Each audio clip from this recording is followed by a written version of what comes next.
Hey guys, welcome back to The Interceptor. We're here with another war video, and today D69 is going to be taking on Nope or No Hope. So if you guys don't recognize this alliance, I don't blame you, because if I told you who this alliance was, you would know. So this alliance is actually Apoco. So you guys know there is a main Apoco and there is a secondary Apoco. Now, recently the main Apoco has come under fire because a lot of their players got banned, exposed as cheaters, because that's just a thing that happened apparently quite often, like a lot of the players in Apoco. So the second Apoco decided to break away from, and like they didn't want to be associated with the cheaters, or who they consider cheaters more accurately, and they changed their name to Nope or No Hope, but they kept that little line through the O that was in Apoco. So yeah, that's who this is. And if you guys remember, we did face this alliance last season, and we lost 8-5. So it was I think they actually had the least deaths of any alliance we faced all season. So we know that they're going to be an issue. So yeah, as I'm fighting this first fight, it says Apoco. I think it's going to change later, because although it updated on the war screen, like you guys saw when I was joining war, it said Nope. But I don't think it updated for their defenders, because when they placed their defense, they had Apoco as their tag. So I think some defenders might have the Nope tag, but yeah, that's only going to happen for this war, because I think their alliance name got changed officially like an hour before war started. So yeah, the team today is going to be Quake, Magik, and Archangel. Why am I bringing Archangel? Don't worry. I know how bad I am with Archangel, but it's just for one fight. I'm going to be fine.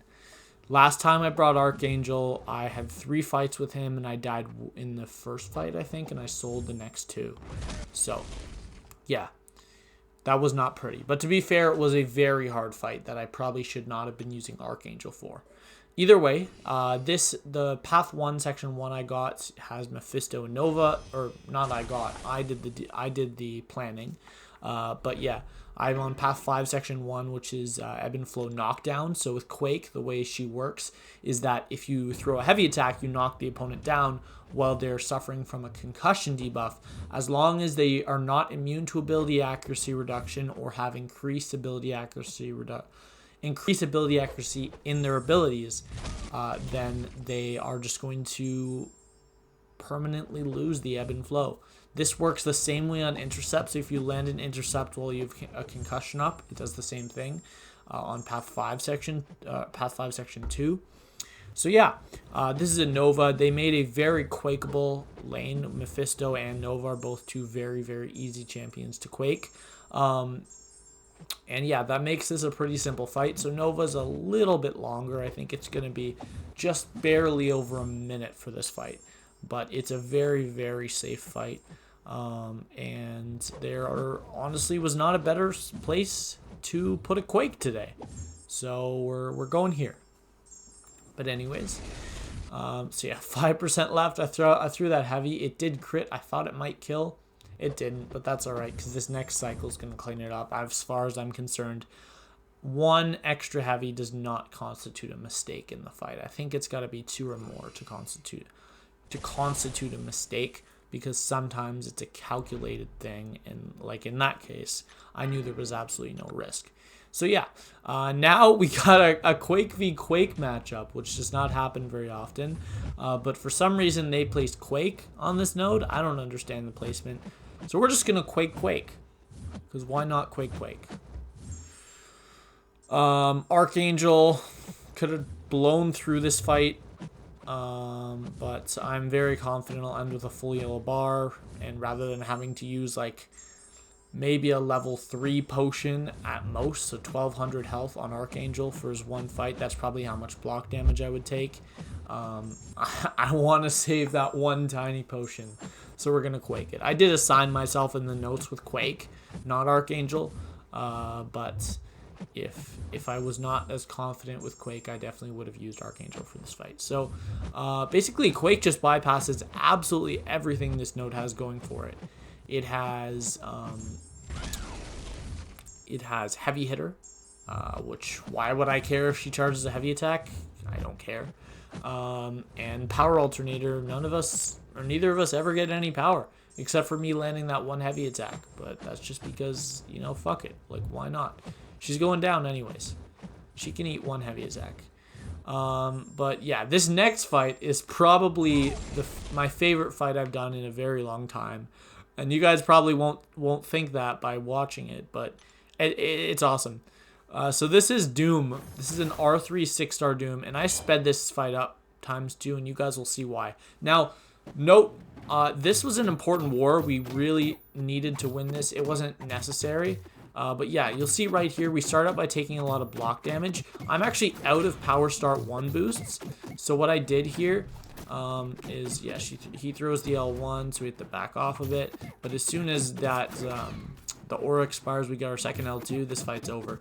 But you'll notice, we're 50 seconds into the fight, he's at 90%.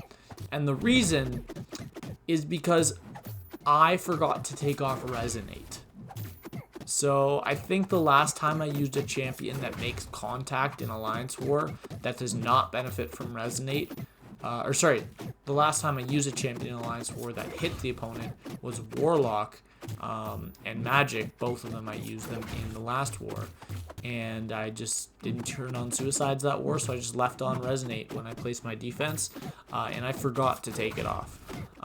Now this is the only fight that Resonate's going to affect it, but you'll notice that with 5 minutes for this fight, you have to do 20% damage every minute, and we're not doing that. So right here, I'm like, okay, for the rest of the fight, I just got to go full intercept style. So we crossed 2.5 minutes. He was above 50%. So I'm like, oh shit, okay. There's 2 ways that this fight can go my way. So if I continue hitting like this, it's unlikely I'll outpace. But I have 2 things going for me. One, I have 3 out of 3 in courage, which means that now that I'm dropped under 50%, I'm going to do 30% more damage. And then there's also the fact that I'm running 5 out of 5 in assassin, which I place my defense with. So when I get under 18%, I'll be doing 60% extra damage. So at that time, I was like, okay, stop freaking out. You're going to win this fight. It's just going to be a really long fight, and it is a really long fight. You'll notice we're already at 280 hits, and he's still at 10%. So yeah, Assassin definitely kicked in here, really helped us get this fight done safely, but you'll notice I am at, I think, 36% when that fight goes down with 30 seconds left. So 4.5 minute fight, 300 hits, 308 hits, I think, to be precise, but I was never in any danger, never at all. So I'm pretty happy with how that went. And now we have a R3 man thing on Power Snack. Or sorry, that was Power Snack, the last node. This is Mixmaster. And this is just a really confusing placement. There are a couple nodes man thing can really be an issue on. Honestly, Power Snack is one of them. I still would have used Magik, but if he was there. But yeah, he's definitely harder on Power Snack, or even Section 1, Path 1, the first node. Those are probably the 2 best nodes for Man-Thing in Alliance War right now. But yeah, very, very simple fight. I don't really have anything to say about this fight. It's just straight up a bad placement. So yeah, you'll notice now the tags changed to Nope. Even though this is in the same boosting period, I think it's just because I'm fighting a different guy, and it is when they place their defense. So that means this guy just placed his defense after 1 hour before the war started. So that makes sense. Or maybe it updates. I don't know. Maybe it updated while I was fighting. Who knows? But either way, yeah, a minute and a half in, he's at 30%. This is a very easy fight. I did speed this up by a factor of just 0.25, so 1/4, just because it's still over 2 minutes. And this video's, I have 22 minutes worth of recordings for fights and results.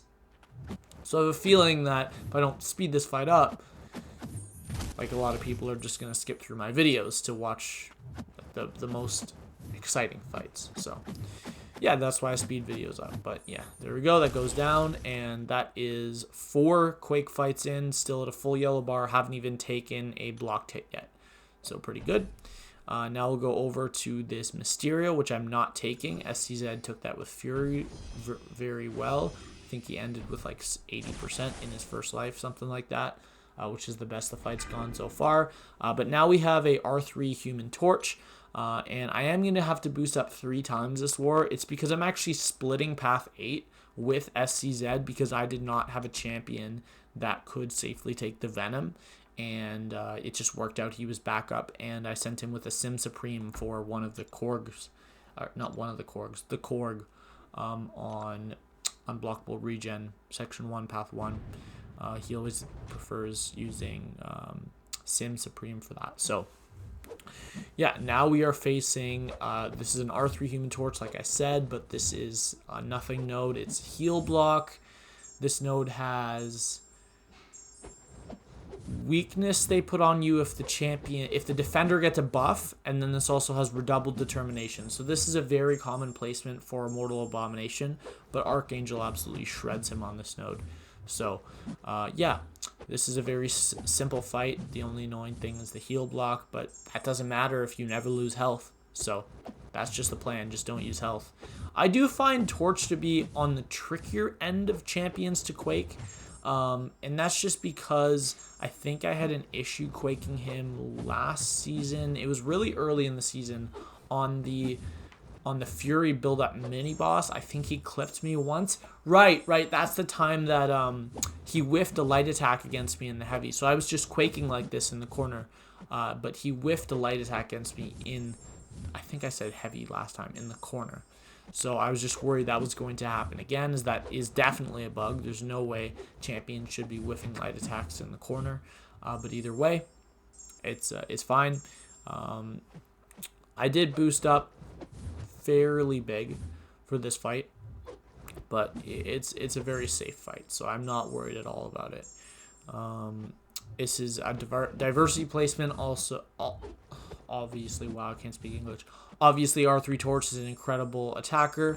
His dupe does nothing for him on defense, but so it doesn't matter that he's unduped.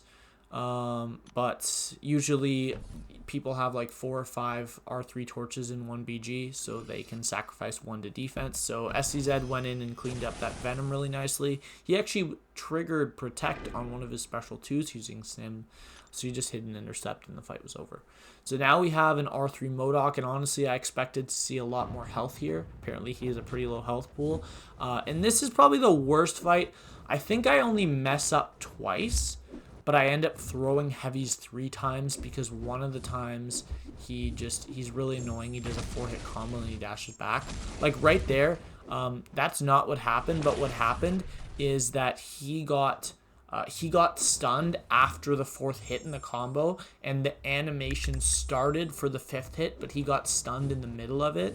So I saw the animation start, I went to charge heavy, and then he got stunned, so my heavy got thrown. That's what happened. But yeah. Anyways, we just bait out an L1 and we're really safe here. And if you guys don't know the way that Modok works, he actually has 25% increased ability accuracy. So that means that 25% of the time that he dashes back while he has a concussion on him, he's still going to get the power gain. So we just have to be a little bit wary of that, as I believe that does happen 3 or 4 times in this fight, and because of that he actually does get pushed to another special 1, and I have to bait that out in this fight.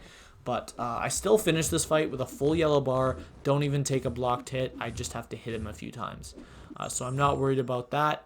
But yeah, you'll notice he's going down pretty quickly. He does not have incredible physical resistance. He takes damage very easily. So it is a good placement because there are some dangers, not much. There are some dangers to quaking Modok, because if you're in the corner, he charges his heavy. It is possible to evade his heavy with using Quake's evade by 2 quick heavies. So right there, you'll notice he triggers the power gain, and I actually didn't even check whether it got him to 1 bar of power. I just instinctively hit into him. So I thought maybe he's at 0.9 bars, but then I still have to Quake 1 more cycle, and there's a 25% chance he probably gets to an L1 because of how close he is because of that small power gain. So I thought, why not just guarantee it while he's stunned, bait out an L1, finish the fight super safe. So now we'll go on to the boss island, and I'm taking all 3 of the left minis. On this first one, we have a R3 Stealth Spidey. If you guys remember, I ended up taking this fight in Season 21, and I died to it. So right here, we go in, he charges a heavy, and we make him evade. Fight's over. It's literally over. All I have to do is heavy him about 6 times. That's 2 heavies. That's 3 heavies. We got 3 neurotoxins. I got pretty lucky. We're up to 6 neurotoxins. We get another one. We're up to 7 neurotoxins. One more. Actually, no. I think I charged 1 more heavy here. Yeah, he's dead. That was just a beautiful fight. So we take a blocked hit there. That was not a parry. The whole point of that was just so that he did not throw the L2. I don't care how much block damage I take because that's Archangel's only fight, and it's super, super fast. But yeah, now we'll go into the next node. So I did end up taking off all my attack masteries, except for I maxed precision for the bleed chances. For Archangel, and I actually forgot that I took off all attack masteries until I got into this fight and I saw my PI at 12,800. So yeah, this fight's gonna be a little bit of a long one to Quake, but I did speed it up for you guys. Obviously CGR, he has no abilities that prevent him being quaked, so this is just going to be a very straightforward fight. He has very obvious animations. The 2 ways he can finish his combo is either by punching down or by the burst gun shot being shot up in the air, and the only time the shot from his gun goes up in the air is on his second medium, because his first medium it goes down. So I know that if I see a punch down or a gunshot up, those are my 2 opportunities like when he's finished his combo, so I know I can start charging heavy again. And it's just little helpful things like that for all the new champions. You just gotta learn it. And I also like the animation when CGR is stunned because the skull inside his helmet just spins and spins. I always thought that was really cool.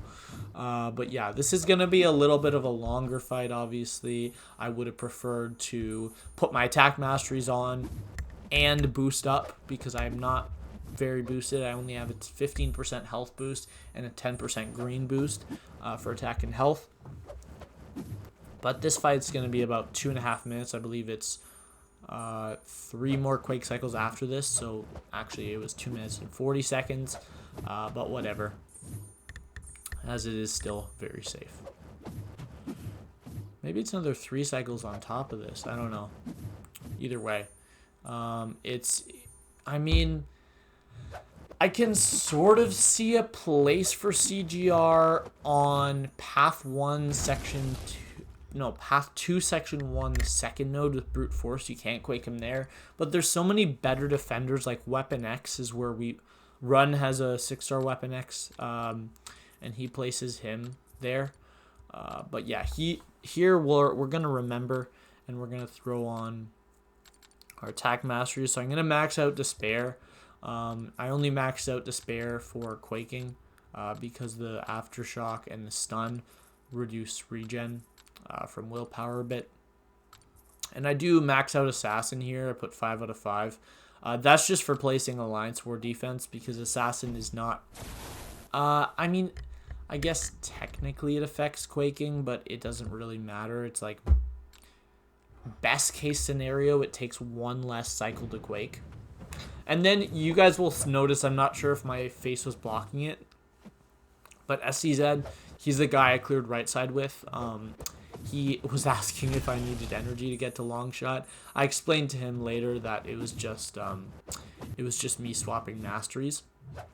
But yeah, nice to have him there ready if I needed him. But right there, I had a Dex expire because I did mess up my Quaking. That one was 100% on me.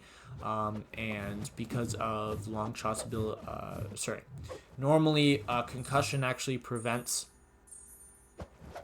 Mystic Dispersion, but because Longshot has increased ability accuracy, it doesn't. but it doesn't really matter. He's half dead, and we're a minute in, and I'm like, okay. Fight's over. Nice war. I had 10 fights this war, 8 Quake fights, 1 Magik fight, and 1 Archangel fight. Originally, when I finished my war, I had 8 Quake fights, and I had 2 open slots on my team. So I just looked at Doom, I looked at Stealthy, I'm like, I'll just take him. Sure, why not?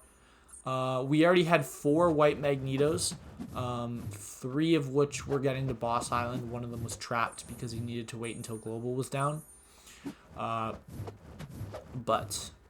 yeah, I mean, I didn't really need white mags. I probably could have dropped, I probably could have Quaked Doom, because I could have shut off Power Snack when he was under concussion after the first or second cycle, and I could have taken off Magik, but I don't really care.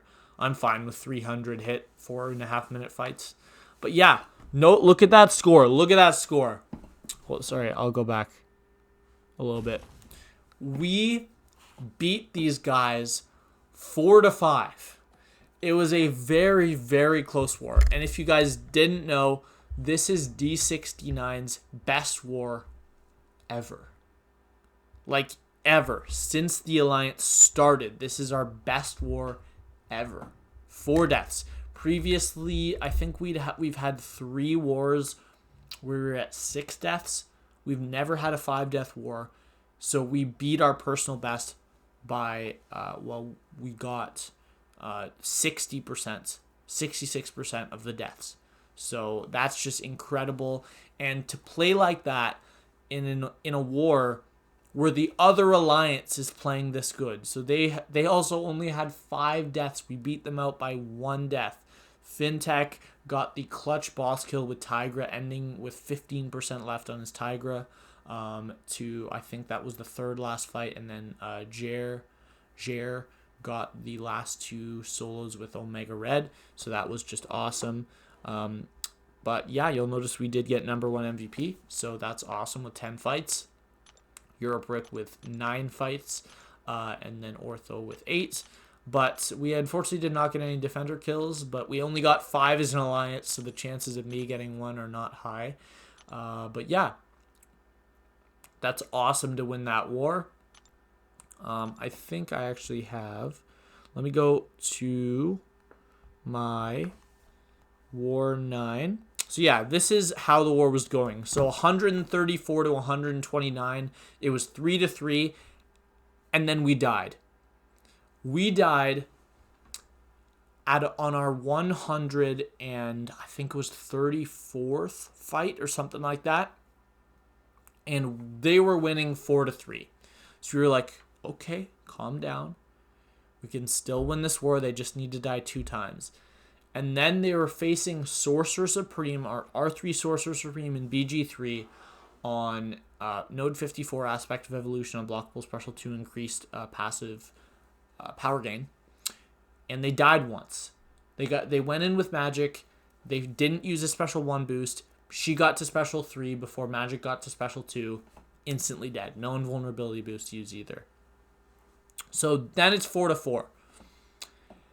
And then they brought someone else in who also had Magik. Same thing. Died. Sorcerer got to an L3. So, 2 failed Magik fights. I don't think D69 has ever died to that fight using Magik, but they died twice. So that means we win 5-4. And we were so relieved when when Sorcerer Supreme stood up and won us that war. But yeah, very, very tight war. And yeah, it's just awesome. It feels so good because now we have locked in Masters. Even if we lose the last 2 wars, it doesn't matter. It does not matter at all. And we're actually 8th place in Masters right now, so we are well within Masters. It's pretty much locked. But yeah, that's going to be it. We are now 6-4 on the season. I have that 1 death from last war still, so just 1 death this season. And as far as our PSR goes, 92 out of 93, so 99%. And our deathless streak, because we died in the last fight of last war, and we now have 10 fights this war, is 10. But yeah, that's going to be it. I know 25-minute video you might not want to watch at all, but if you're here, I appreciate it if you're here at the end of the video. And I'll see you guys later.